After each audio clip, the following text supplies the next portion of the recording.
Chapter 3. Fergie and Johnny said yes enthusiastically. Around 10:30 the next morning, the two boys and the professor were standing outside of Chigwell's pawn shop.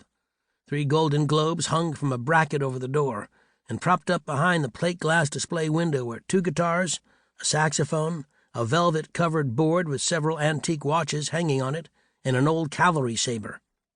There was also an enormous meerschaum pipe, covered with carved satyrs and nymphs, in a brass-lined wastebasket made from the foot of a rhinoceros.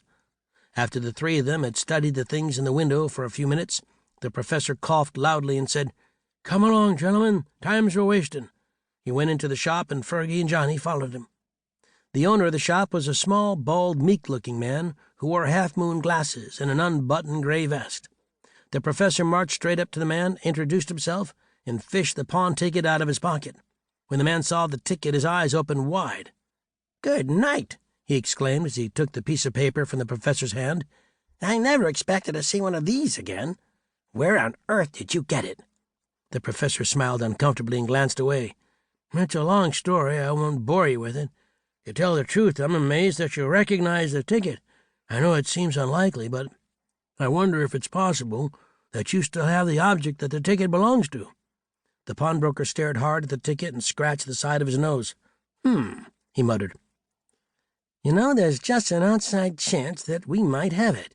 You see, this ticket comes from my grandfather's time, and a few years ago he gave away or sold a lot of stuff left over from the old days.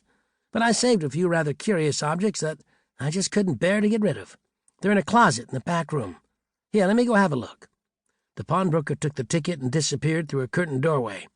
A few minutes later he came back with an old-fashioned walking stick in his hands.